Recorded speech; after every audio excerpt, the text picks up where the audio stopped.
Home minister Amit Shah గారు ఈరోజు ఆ పదవికి ఎలాంటి న్యాయం చేస్తున్నాడో మనం ఇప్పటివరకు చూసాం. కానీ నిన్న రాజస్థాన్ సరిహద్దు బికానేర్ ప్రాంతంలో పర్యటించినప్పుడు అధికారులకు ఇచ్చినటువంటి ఆదేశాలు చూస్తే ఒక దేశ నాయకుడు లేదా ఒక భారతీయుడు ఎలా ఉండాలో నిజంగా ఈయన్ని చూసి నేర్చుకోవచ్చు. దేశ సరిహద్దుల్లో అంటే మొత్తం సరిహద్దుల్లో ఎక్కడైనా 15 కిలోమీటర్లు పరిధిలో ఉన్నటువంటి ఎలాంటి అక్రమ నిర్మాణమైన కూల్చిపడేయండి. నేను మీకు అనుమతులు ఇస్తున్నాను. ఇది అక్రమ నిర్మాణం అని తేలిన వెంటనే కూల్చేయండి.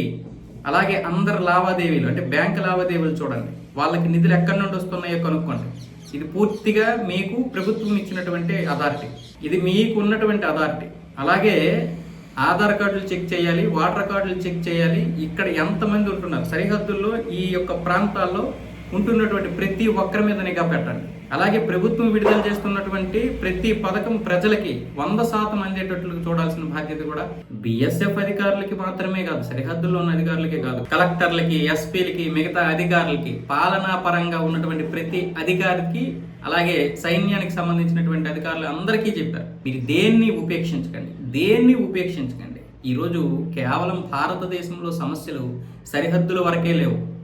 సరిహద్దులు దాటి పట్టణాలు, సిటీలు అంటే పట్టణాలంటే చిన్న చిన్న టౌన్స్, నగరాలంటే సిటీస్, ఇలాంటి అన్ని ప్రాంతాల్లో కూడా గ్రామ స్థాయి పరిస్థితులు కూడా అలాగే మారిపోయాయి. ఇప్పటి నుంచి మనం గనక ఈ యొక్క విధానం పాటించకపోతే దేశం మొత్తం నాశనం అయిపోద్ది. కాబట్టి ప్రతి ఒక్కరిని కూడా, ముఖ్యంగా సరిహద్దుల్లో ఉన్నటువంటి ప్రతి ఒక్కరికి, 20 కిలోమీటర్ల పరిధిలో ఉన్నటువంటి ప్రతి ఒక్కరి బ్యాంక్ని, ఆధార్ కార్డుని, వాటర్ కార్డుని మీరు ఎంక్వైరీ చేయాలి. ఎవడి మీద అనుమానం వచ్చినా మొదట ఎంక్వైరీ స్టార్ట్ చేసి ఆ తర్వాత వాడు గనక దేశ ద్రోహం తేలిందా మీరు చేయాల్సిన పని మీరు చేయండి. నేను మీకు అనుమతులు ఇస్తున్నాను. అలాగే అక్రమ నిర్మాణాలు ఎవడైనా సరే, ఎవడ కట్టినా సరే కూల్చిపడేయండి. దాని గురించి కూడా మీకు అనుమతులు ఇస్తున్నాను. ఎవరు చెప్పగలుగుతారు ఇలాగ? ఏ హోంమంత్రి చెప్పాడు ఇంతవరకు? పశ్చిమ బెంగాల్లో ఈరోజు బార్డర్లు మొత్తం నిండిపోతున్నాయి, వాళ్ళ దేశం వాళ్ళు వెళ్ళిపోవడానికి. ఈరోజు ఆయన అంటున్నాడు, అదే పశ్చిమ బెంగాల్లో ఉన్నటువంటి రోహింగ్యాలు కూడా అటు వెళ్తున్నటువంటి వారు 80% కావచ్చు, కానీ 20% మంది ఇటు వచ్చేస్తున్నారు, వివిధ రాష్ట్రాలు వచ్చేస్తున్నారు. వాళ్ళను కూడా పట్టుకోవాలి. జనగణన చేయడానికి చాలా పెద్ద సమస్యలు ఏంటంటే ఇవే.